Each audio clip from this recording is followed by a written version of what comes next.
Last night we did our Hungry to Speech training we do on Thursday nights. What I shared with people, how you can have a story or you don't have to have a story. How the best speakers are the best listeners. And so I listen very deeply. And some of you have seen me take someone's story. I will ask, can I take a swing at it? And they say, yes. And then I do a piece with it. And they say, how you do that? Well, this is something that I love. And so I'm always listening. So the best speakers listen not just with their ears and not being judgmental, but listen with their hearts and what touched them.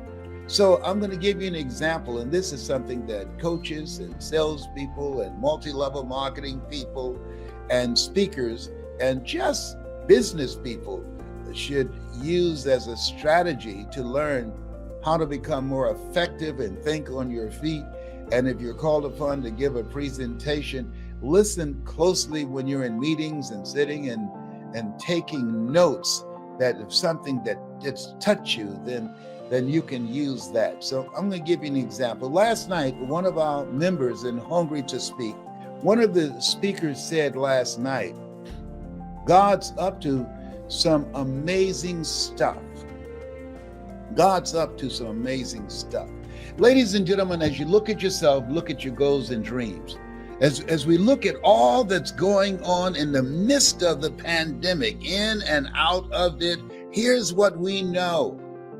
God is up to some amazing stuff with your life. Because in this thing called life, it's about growth. This thing called life, it's about handling and transforming ourselves to accommodate the disruptions of life. This thing by life and where we are right now, it's full of distractions. And so as you look at yourself, look at your goals and dreams. What's most important is just keep focused and allowing yourself to be fueled by your faith. My son, John Leslie, said that your faith is a down payment on your future. Come on, somebody.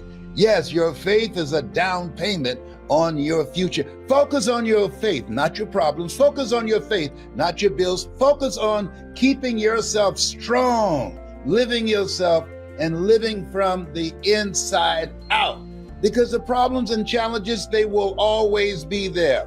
Dimples was right when he had that song. If it ain't one thing, it's another. That's absolutely true. If it ain't one thing, it's another. That's a part of life. And so here's something else. Not only do you want to stay focused, keep this in mind. Good quote, good wisdom impacted in this quote. When things go wrong, don't go with them. Hello? When things go wrong, don't go with them. I'm at the airport. I'm waiting to pick somebody up. And you all, if you travel, you've seen a guy out there telling people to circle. And I was circling perhaps my 7th time, my 8th time, and he was getting on my last nerve. You know why he got on my last nerve? Because there was a young lady there that he was rapping to and trying to get a date with properly, and she didn't have to move. So I pulled right up behind her. And he said, hey, keep moving. I said, no, buddy, when she goes, I go. And I got out of my car and told him, I said, hey, I don't have any problem with you rapping to this lady here, but don't let me run all my gas out while you here trying to get your game on. And so he called for backup. I said, you can call anybody you want to call. Okay. And fortunately, God looks out for babies and fools. The lady walked out. She said, Mr. Brown? I said, yes, ma'am. She said, trouble is easy to get into and hard to get out of. Get back in your car and circle. I said, yes, ma'am. It's good to have someone that can disrupt your thinking, that can check you on your stuff. And what she was reminding me of, nobody knows him. And I'm up here arguing with this guy. He's got backup And when they come, guess who they're going to put in handcuffs? Les Brown. And they don't know that chump. I'm getting mad thinking about it right now. Come on, Tyrone. I ought to send you up there for Tyrone. Tyrone's got a black belt in karate. Okay, Tyrone, it's all right. It's all right. Calm down. Yeah, he said he should do you like that. I know. He need to know that you just Mamie Brown's baby boy. I know. Calm down, Tyrone. Just jump up and down, doing flips right now. So at any rate, there are things that's going to happen. Sometimes people will snap on you. I'm on the elevator and at Emory Hospital, and they clearly, that you can only have 4 people on there at a time. Then this guy gonna run and jump on there to be the 5th person. That's excuse me, sir. You see these spots here? This is 1 there, 2, 3, 4. You're not supposed to be in the middle of us. We don't know you. He looked at us and waved his hand. And I'm looking at him. And I'm saying to myself, you about to make me lose my mind up in here. And he's one of those people that aggravate me who wear their mask beneath their nose. Mask beneath their nose. Then he had to sneeze and he pulls me. Now, there's a time when people sneeze, you would say, God bless you. But now, let me get to but I'm on the elevator. I can't get off. I said, hey, homie. I said, listen to me. You don't know me like that. I don't need to be in here breathing your sneeze. You better pull that up. Do you hear me? And he pulled it up real quick. Because I was about to give him a touch-up up in there. So, in this place where we are, it's a special time. What are the talents? What are the abilities? What are the skills? What are the ideas that you can be working on right now in and out of the pandemic that can change your life? See, a lot of people are caught up in the distractions. A lot of people spend all kind of TV time and internet time watching old fights and sporting events. But this is no time to be a fan. This is no time to be a spectator. Listen to me. You have something special. You have greatness in you. And I believe that we all have built-in greatness. But most people don't take the time to focus, to put in the effort and the time to develop that greatness, to discover that greatness. I'm going through an experience right now. I'm reeling. Here I am, 76. God is full of surprises. And I just laid eyes on my birth mother and father who were born in Gainesville, Georgia. Just laid eyes on them, saw the picture. And I met 2 brothers I have that I did not know, and a sister. And when we met, we were looking at each other and they all said, and I can hear them, he acts just like Mama. My birth mother was Dorothy Bell Rucker. And her mother, my grandmother, Beulah Rucker. They have the Rucker Museum. And they both were motivational speakers. Come on now. And people say, well, it's in his DNA. What about my 3 brothers? Know the difference? I focused on this. I developed this. I spent time doing this. See, we all have built-in greatness. And if you don't focus, if you don't put in the effort, if you don't work it, it doesn't work if you don't work it. And they have chosen their path, and that's wonderful. And I say to you, when I was spending a day with Maya Angelou, she said, it aggravates me when people say that I'm a natural communicator. Show me a natural heart surgeon. They are trained. And she's right. This time where we are, God is up to some amazing stuff. This time where we are, there's a reckoning going on. This time where we are, things are being exposed. The sheet, the curtain is being pulled back. This time where we are, we're seeing the rawness and the realness of where we are and what we've been dealing with. And it's going to take everything in you. You got to be hungry. It's going to take everything in you. Take no prisoners. So this place, God is up to some amazing stuff. And if you have this kind of mindset, that you are a miracle child, there are things that God is going to do through you, for you, as you. And have this mindset. Even if you don't have two pennies to rub together, have this mindset. Even if you're going through foreclosure, I've been through that. Even if you've had your car repossessed, they repossessed my car at my cousin's house and his car at my house. You know, I learned a long time ago, to get back on your feet, all you have to do is miss 3 car payments. Oh, behave. Hello. So listen, all that, it doesn't mean anything. What matters most, not what happens to you, but what happens in you. I was talking to Vanny last night, and sometimes you think you've gone through some stuff and you hear other people's story. You say, you know what? I'm good. Vanny talked last night, and she talked about a family moving here from her country. And they used to get up at night with flashlights and look for night crawlers. Night crawlers, worms. Look for worms for several hours and put them in a can and sell them for $10 a can for people to go fishing for bait. Night crawl, 5 years, over 8 people packed in one room in pursuit of a dream, in pursuit of a better life.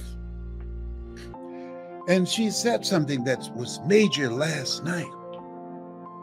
She says, do what you have to do. Do what you have to do to reach your goal, to reach your dream, to change your life. Do what you have to do. And see, a lot of people don't want to do what they have to do. You know what they don't want to do? They don't want to work, so they prefer to suffer.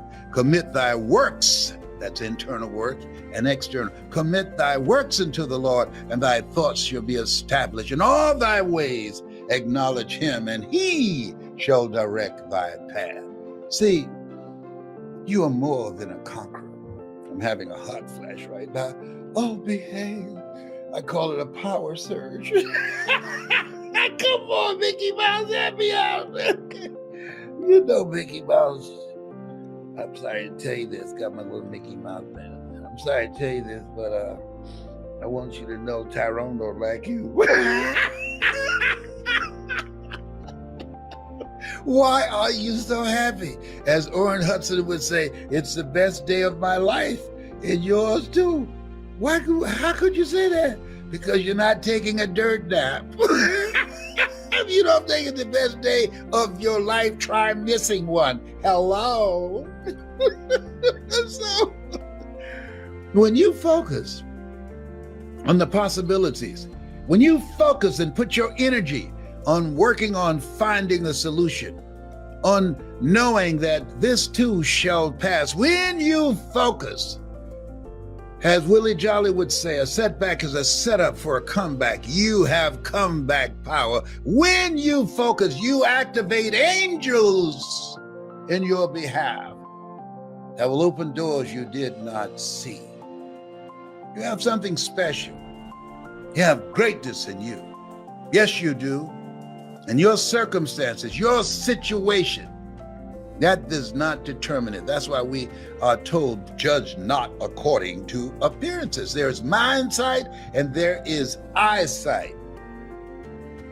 People who judge with eyesight, who judge based upon what they see, but people who have mindsight, they call forth those things that be not. They live out of their imagination and not their history. They call forth those things that be not as though they were. Oh, that's why my son John Leslie said, your faith is a down payment on your future. And that's why Adam Clayton Powell, former congressman out of New York, said, keep the faith, baby. Keep the faith, even as things are going on right now, with all the divisiveness, with all the confusion, with all the lies. Keep the faith, baby, and social distancing. Keep the faith, baby. You were born for greatness. You have built-in greatness. Keep the faith, baby. One person said, in life, you'll always be faced with a series of God-ordained opportunities, brilliantly disguised as problems and challenges. Oh, keep the faith. You were born to do great things. Other thing is, you look at yourself, and look at your dreams, detoxify your life, write that down. See, I think that most people never achieve their true goals in life because they're surrounded with too many toxic, negative, energy-draining people. You've got to look at the people in your life and ask yourself the question, what is this relationship doing to me? How is it impacting my life? Am I a better person? Sidney Poitier wrote a book called The Measure of a Man. And it's powerful, but I encourage you to get the tapes. I love his voice. And he said something in there. He said, when you go for a walk with someone, something happens unconsciously. It's not spoken. Either you adjust to their pace or they adjust to your pace. Whose pace have you adjusted to?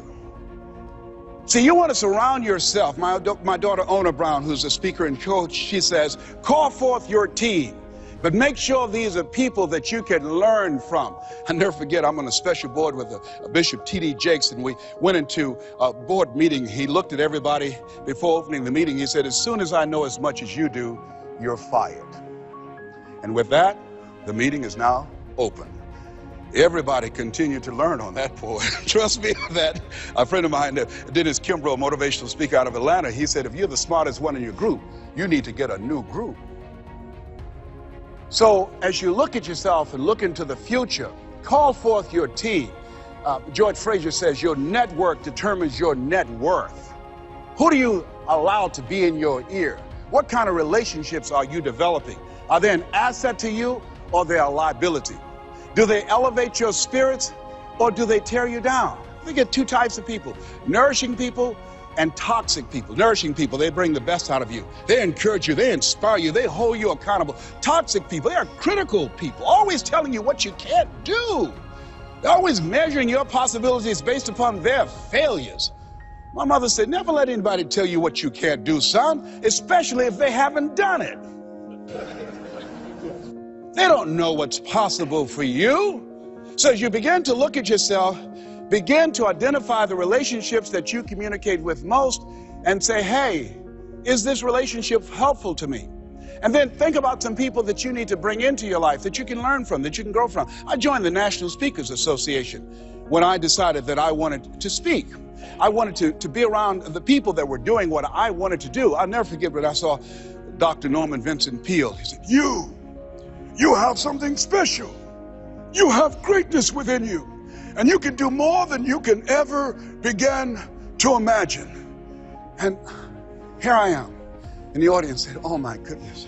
I'd read The Power of Positive Thinking 17 times. My hero. And I saw him backstage and I said, Dr. Peale, hi, my name is Les Brown. I've listened to your tapes and I've read your books. They gave them to us in special education, sir. And one day I would love to be on stage with you. And he looked at me and said, it's possible, young man. It's possible. But this man, when he spoke, he gave me goose pimples. Deep baritone voice, spoke from his diaphragm. You have something special. You have greatness within you. He override the inner conversations in my mind. I'll never forget a gentleman, what a brilliant man, a Harvard graduate, Dr. Carter G. Woodson. He said, if you can determine what a man shall think, you never have to concern yourself with what he will do. If you can make a man feel inferior, you never have to compel him to seek an inferior status, for he will seek it himself. And if you can make a man feel justly an outcast, never have to order him to go to the back door. He'll go without being told. And if there's no door, his very nature will demand one. See, we live in a world where we're told more about our limitations rather than our potential. How many of you have ever been told that you couldn't do something? Raise your hands, please. You know, MIT did a study that if I say to you, you can't do that, that 16 people have to come along and say, you can do that, you can do that, you can do that, to neutralize that. And the 17th statement that you hear, you can do it, will be the one that will finally stick. So you have to watch who's speaking into you. You've got to begin to monitor your mind. And you've got to begin to literally be proactive in programming yourself to success. Be ye not conformed to this world. Be ye transformed by the renewing of your mind. You've got to take responsibility to make that happen. And as you begin to do that, you'll begin to see some incredible changes in your life. I understand now when Earl Nightingale said, all of us are self-made, but only the successful will admit it. As you begin to look at your dreams and look at your goals, write this down. Make know your vitamin. I want you to listen to me very closely. I have a message for you.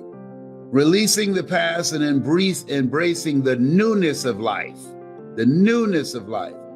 And when you do that, you are willing to make a radical change on how you show up.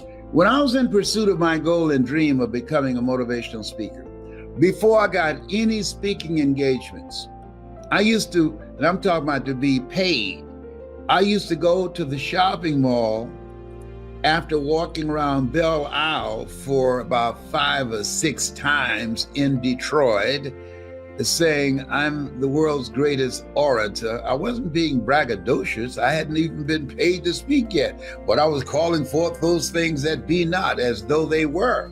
And then I would get dressed up and go to the shopping mall. And I want you to write this down, 3 feet principle. 3 feet principle. That I practice the 3 feet principle, and that and that is talk to people. Write this down. I practice talk to people. I would talk to anybody that got within 3 feet of me. Hi, my name is Les Brown, and I'm a motivational speaker. Do you or anyone you know that can use my services?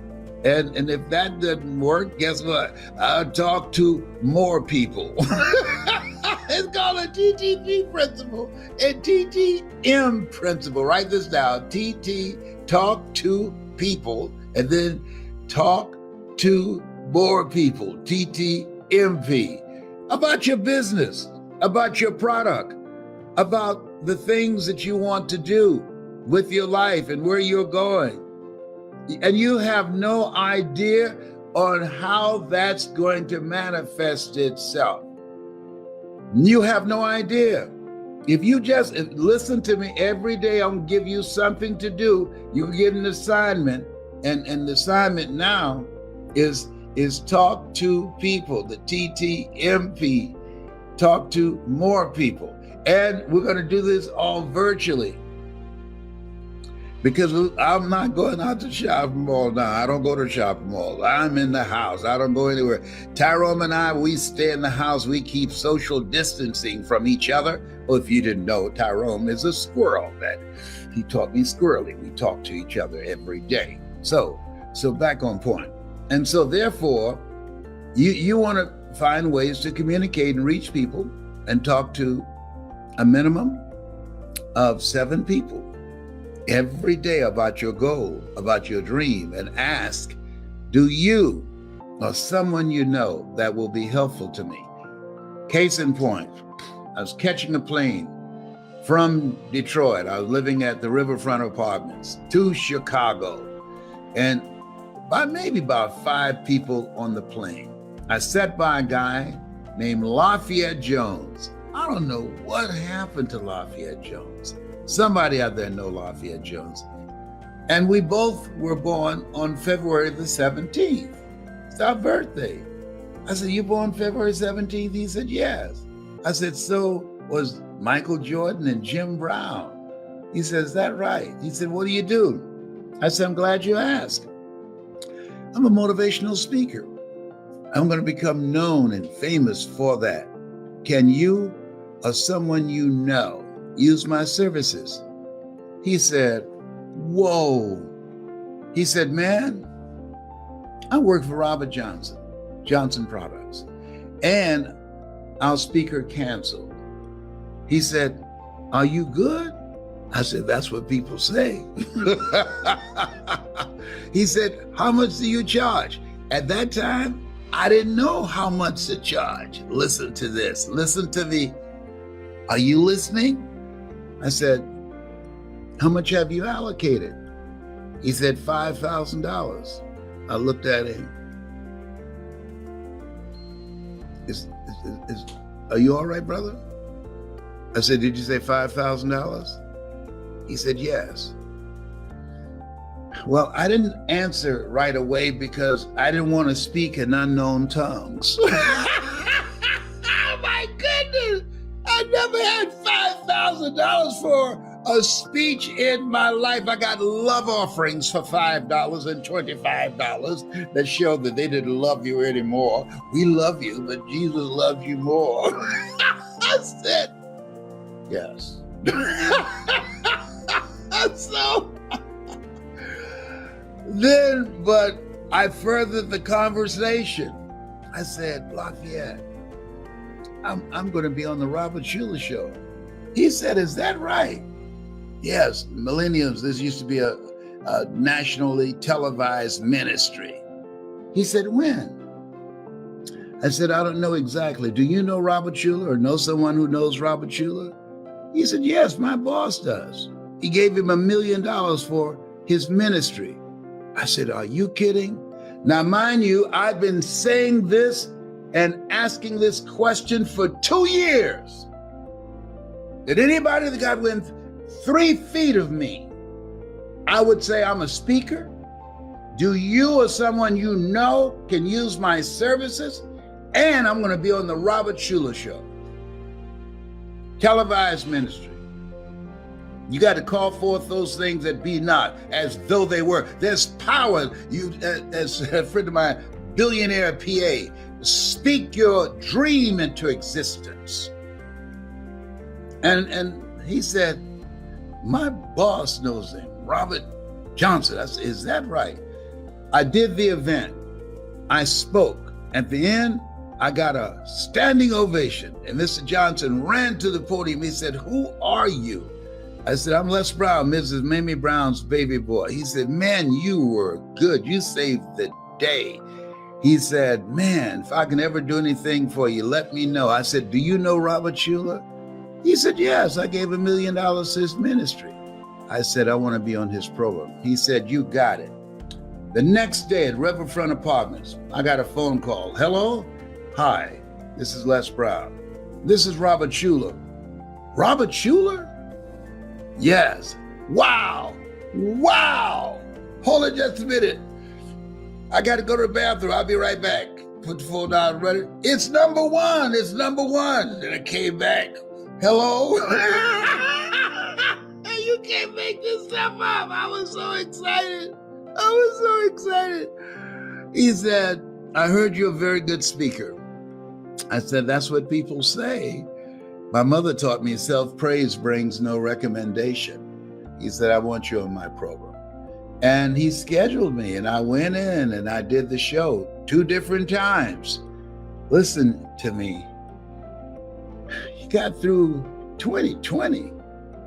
You got through 2020. Against all odds, you showed up. You have favor with God. You showed up. There is something that you're supposed to do. And it's not the same thing you've been doing already. Make a radical change. All of us are the same way.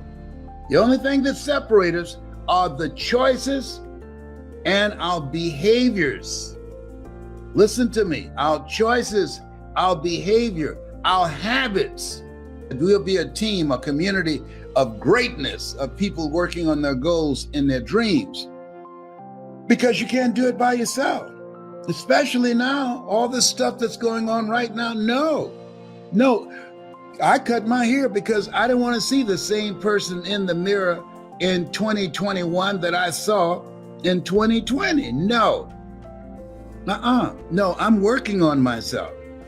Got on a scale, and it was less of me today than yesterday because I'm serious. So you got to be serious. Yeah, no. You got to be serious. You got to hunker down. You've got to be anchored in your mind. And why? Because we don't know what's coming. Life is stalking us. Look behind and thank God. I want you to do that right now. Just look behind right now. Just reflect on this past year in your life. And you woke up this morning. You woke up. Just so many ways you could have been taken out. So today, I want you to visualize the goal that you want to achieve. Because the foundation, you got to build the foundation. But I want you to make a commitment. I've made a commitment to take better care of myself, to get off my medication. I made a commitment to be more productive, to be more impactful. I made a commitment to at least keep a closer contact and build closer relationships with my family and with my friends. I've made a commitment, have more quiet time and exercise and doing the things that will indicate that I plan to die at an old age, taking care of myself. You owe this to yourself. You have something special. You have greatness in you. And in order to get that greatness out, only 1% of people achieve greatness. Only to do that and have the kind of impact you want to make in the world, got to be hungry. Got to be hungry. And for those of you that want to speak, I got something for you too. Got some videos. I want you to go to hungrytospeak.com. hungrytospeak.com. And I'm giving both of these away. Yes, why? God's been so good to me. I'm here because of his grace and mercy, and I'm thankful for you. For your listening to me, for your honoring me with your presence, with your listening to the products that I produce, and you're making the dramatic changes in your life as somebody spoke to me, and I became a different kind of person. I want to be to you what Mike Williams has been to me. I want to be to you what Mr. Leroy Washington has been to me. I want to be to you what my mother has been to me.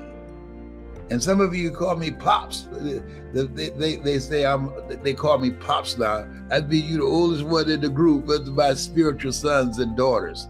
Now, when you practice, listen to me, listen. When you make a commitment, if you're serious about your goals and dreams, because I've been reviewing this, when you make a commitment to do what you can, where you are with what you have, and never be satisfied, and be singly focused.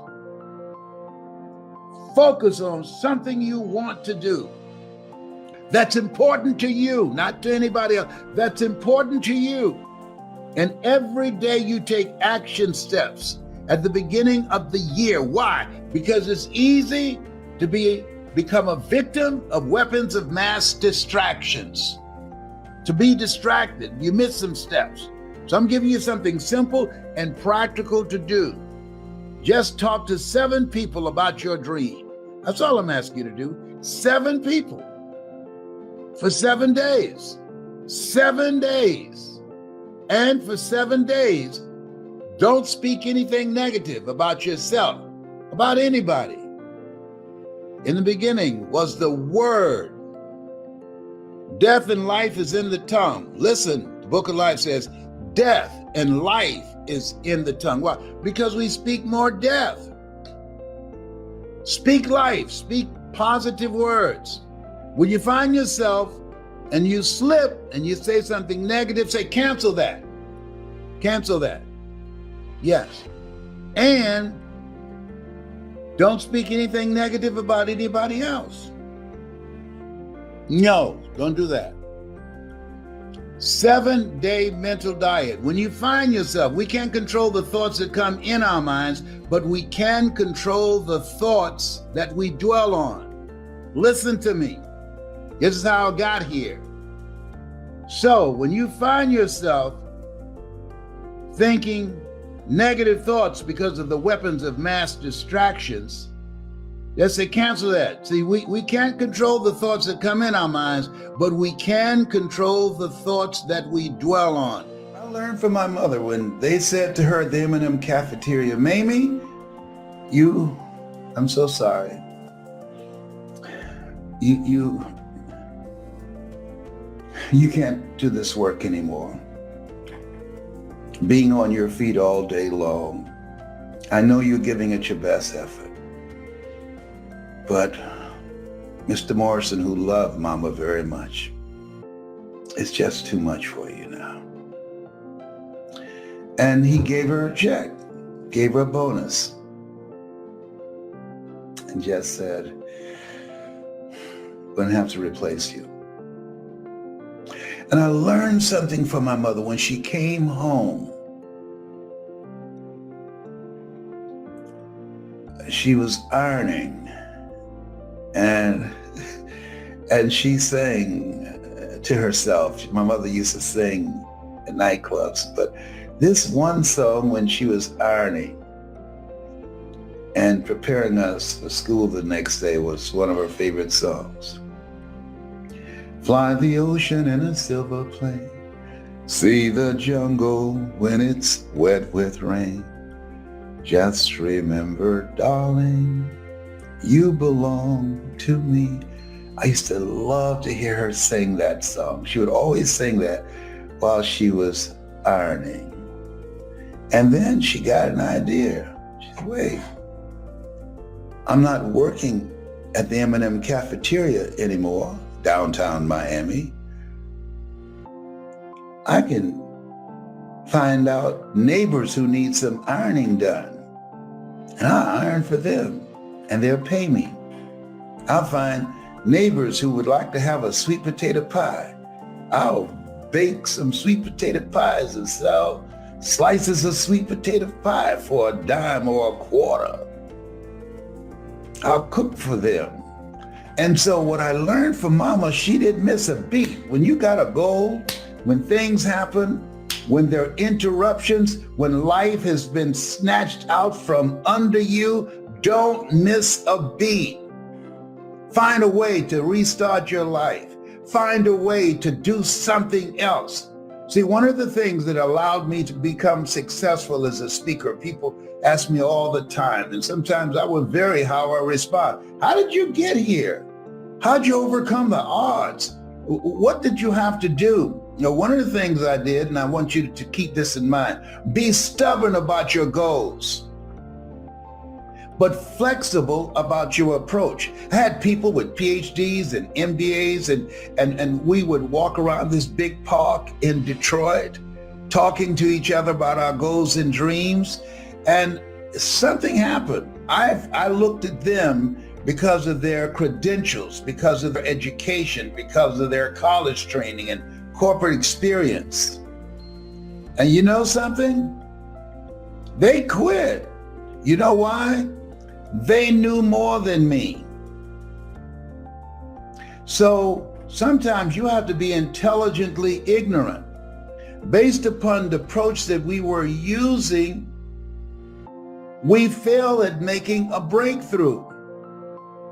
So they gave themselves a limited time, looking for a sign. If you want to create something, if there's something that you want to do, you got to give it some time. A watch pot never boils.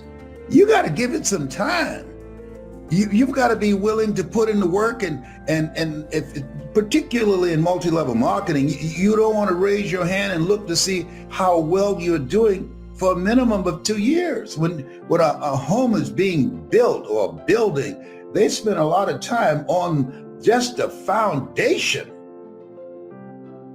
And so they stopped showing up for our walk. And pretty soon, I found myself walking by myself. Let me share something with you. When you have goals and dreams and you're going in a certain direction, that it's lonely at the top.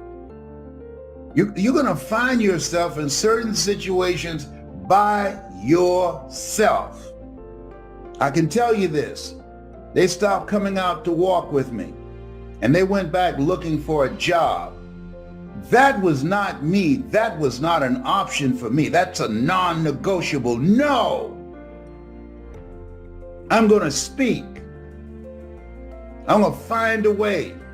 So you have to be stubborn about your goals and flexible about your approach. And so when it didn't happen as soon as they wanted it to happen, they stopped. I kept going. And that's what you've got to do. Don't stop. Keep going. That's what my mother did. She lost a job at the M&M cafeteria. She couldn't stand on her feet all day long, every day, because of arthritis in her ankles and in her knees. And so she didn't miss a beat. She started ironing and washing our neighbors' clothes and baking sweet potato pies and cooking for some of them. Don't stop. Stay busy. How did you know, Mamie, you can raise 7 children by yourself? I just believed the Lord will make a way somehow. And I'm saying to you, if you keep going, if you keep looking for a way, where there's a will, there's a way. If you keep moving, if you keep falling forward, if you keep getting back up, something's going to happen. Bob Marley said something I like. He said, you never know how strong you are until being strong is all you have. You never know how strong you are until being strong is all you have. It's your only option. And you discover, if you don't panic, if you don't run, you discover you are stronger than you give yourself credit for being. Don't surrender. Don't give in. Just keep moving forward. Stay busy, moving in the right direction, looking, opening doors, knocking on doors, finding a way out of no way. And here's something else. Because you don't know what to do, so what? Figure it out. Everything that exists, at one time, nobody knew what to do. I remember as a kid, we would say, oh, you got as much chance of doing that as a man going to the moon. To illustrate the impossibility of that. We don't say that now. Somebody figured it out. Somebody said, wait a minute, there's got to be a way. There's got to be a way. And as you look at yourself, look at your goals, you might be experiencing a big setback. Your business has perhaps been devastated by the coronavirus. You're just saying, my God, first of all, that's a blow. When you have to let people go and you don't have money to pay the bills because the business has been interrupted. Oh, we can open up and people can come in, or we have to close down. And then you say, wait a minute, opening up, all right, and I want my business, but I'm not willing to die for my business.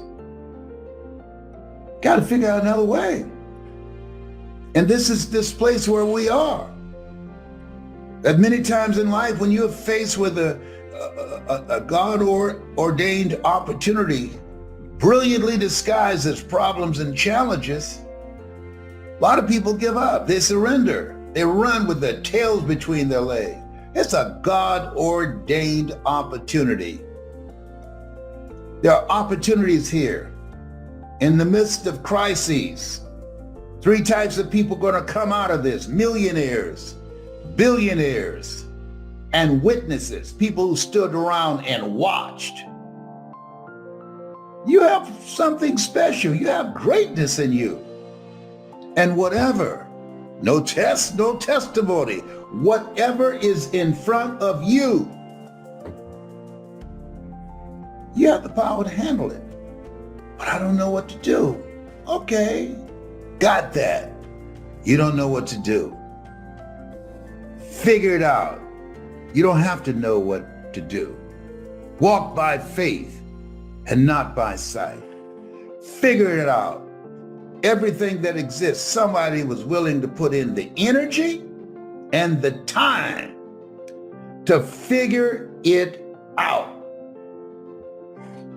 Everybody. When John F. Kennedy in 1961 called his cabinet and they came in a room and they were going to decide, how can we beat the Russians to the moon? Next step is, not only is it possible and necessary, and it's you to live your dream, to make this greatness that you have within you become a reality, but what I've come to appreciate when you're working on changing your life, changing some bad habit, getting out of addictive situations or relationships, or working to build a dream or making a difference in our society, or learning something that's very challenging. Here's what I realize, ladies and gentlemen, and develop a great deal of respect for. It's hard. Easy is not an option. It's hard living. Life is hard. See, it's hard when you're 49 years old, been working on a job for 17 years, and they come in and tell you you're finished and give you 1 week severance pay. And you got to start all over again. It's hard when you're married and raising children and your children are crawling and your husband dies unexpectedly. It's hard handling just the tragedies of life. It's hard when you're working on something and you put everything you have in it and it doesn't work out. You lose your money and other people's money. It's hard. It was rough when I lost my job and I could not find a job. It was humiliating and embarrassing, borrowing money, and then I couldn't pay the money back when I told them I would. That's rough. How people look at you, how they respond to you. It's very hard. It's humiliating. Here's what I discovered that happens to you in life, that you will go through things, and while you're going through them, you can't understand why it's happening to you. But after you go through it, you get back and you look at it and you say, oh, now I understand why I needed that lesson. Have you ever happened to you? Raise your hand. Has it ever happened to you that I couldn't understand it then, but after I got through it, then I saw that was preparing me for bigger and better things.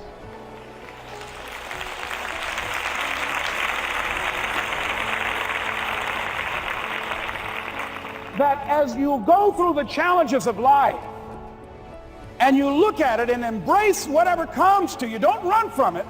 Step toward it. Don't try and duck it like most people do. See, most people want it easy.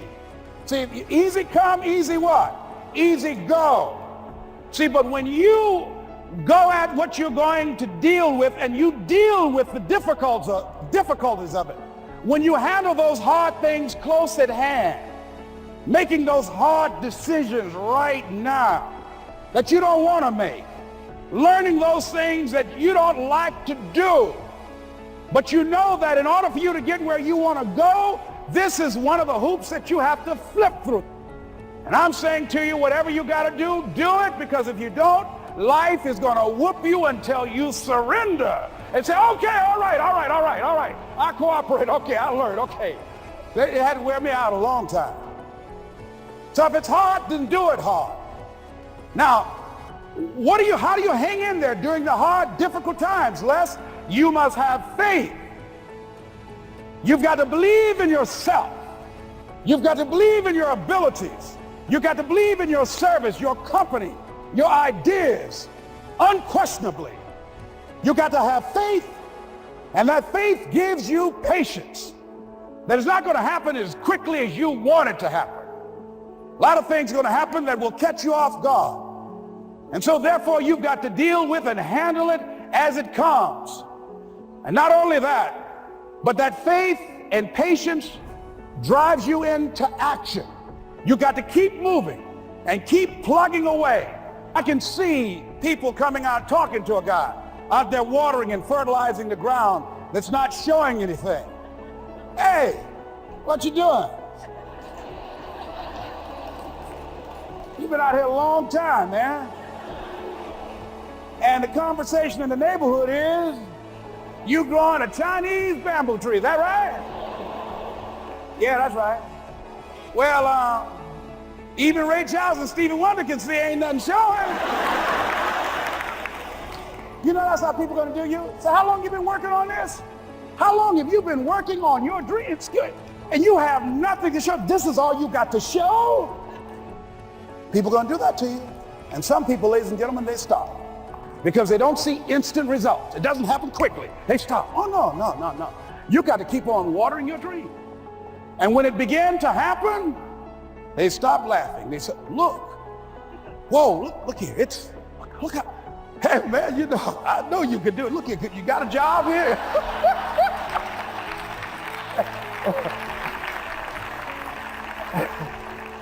See, during those hard times, we didn't know how you're going to make payroll. During those times when you failed and things didn't work out, they were nowhere to be found. But you know what I discovered? When you're working at your dream, somebody said the harder the battle, the sweeter the victory. Oh, it's sweet to you. It's good to you. Why? See, when it's hard and there's a struggle, see, what you become in the process is more important than the dream. That's far more important. The kind of person you become, the character that you build, the courage that you develop, the faith that you're manifesting. Oh, it's something that you get up in the morning, you look yourself in the mirror, you're a different kind of person. You walk with a different kind of spirit. And people know that you know what life is, that you have embraced life. You knew it was hard, but you did it hard.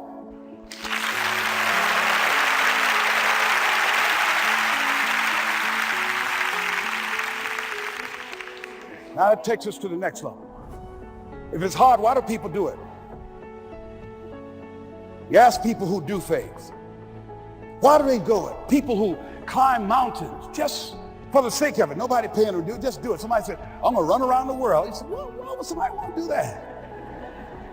I'm gonna swim the Atlantic Channel. Why? Why do people do that?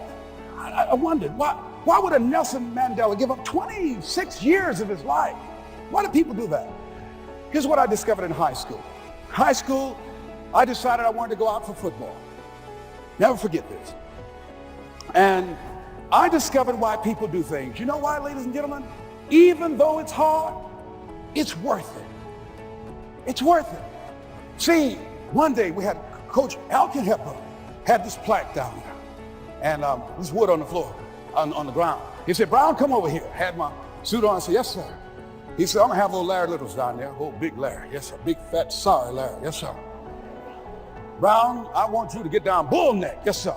He said, I want you to run at Larry. I want you to put your helmet right in his pit, right up and hit his chest, and knock him off that board. You hear me, Brown? You can do that. Yes, sir. Can you do that? Yes, sir. I said, hubba, hubba. I said, hubba, hubba.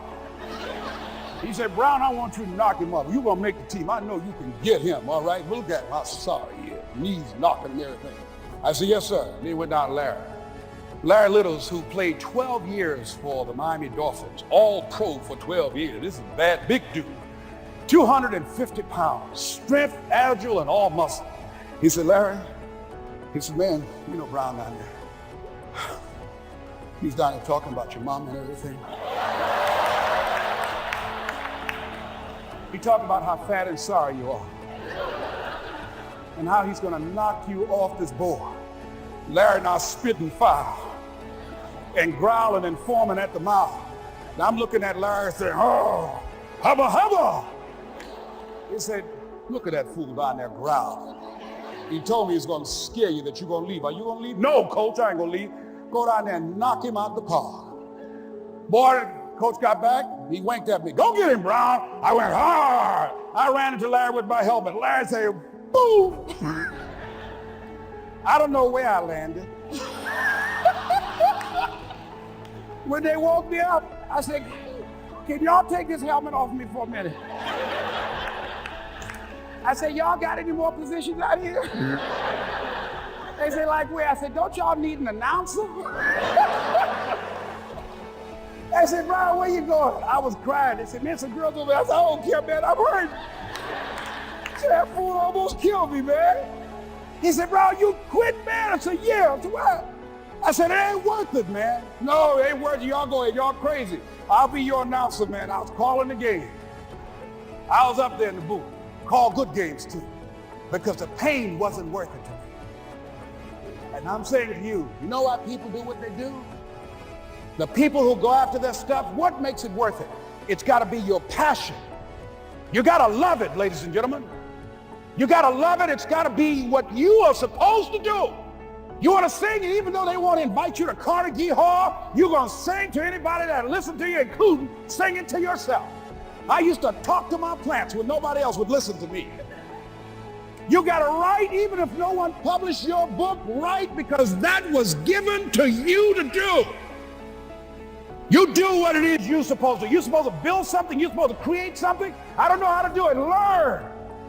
Do whatever is required. Just go out there. It's possible you can get what you want. It's necessary. If you want it, you got to go into action. You got to be willing to experiment. You got to be willing to fail and to succeed. You got to be willing to form and develop new relationships. It's you, it's on you. You got to make that happen. Nobody's going to bring it to you on a silver platter and say, here's your dream manifested. No, it's hard. Yes, it's hard. It's difficult. Yes, right. And it's worth it.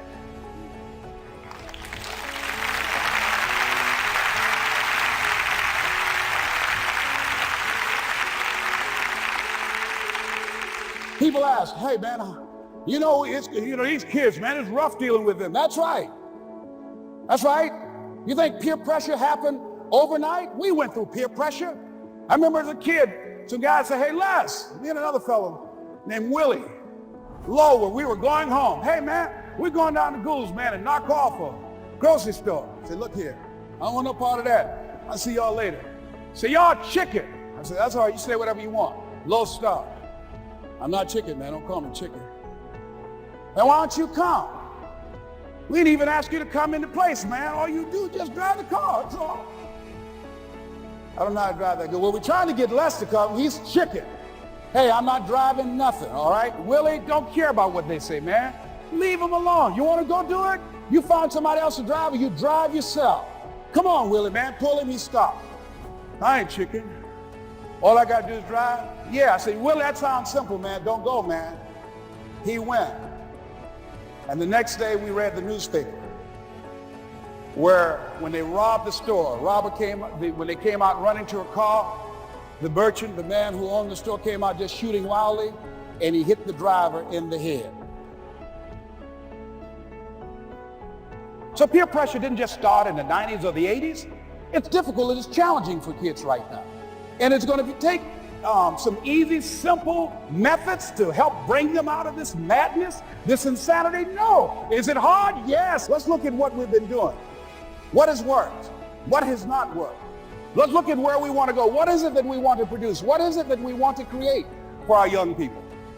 And as we think about that, start experimenting with different methods and techniques to create and to produce that. And begin to believe that it's possible through our commitment, through our vision, through our determination, our relentlessness.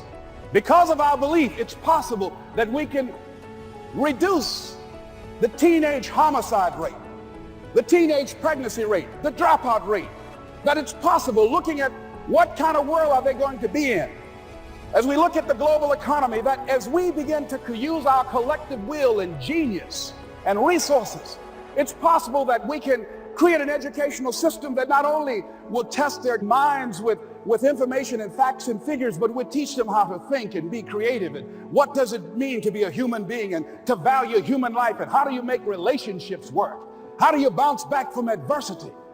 It's possible that we can give them a curriculum that will give their lives a sense of purpose and direction and meaning, and teach them how to begin to know and operate on a higher level of being, where they become assets to our society rather than liabilities. What if we leave here with that kind of consciousness that it's possible, as opposed to saying we have to write this generation off, that it's possible that we were born for such a time as this and that maybe someone here has the idea or the method or some plan of action or an approach that can resolve many of the problems that we're facing with young people today. Whatever we have to do to save our children, it's worth it.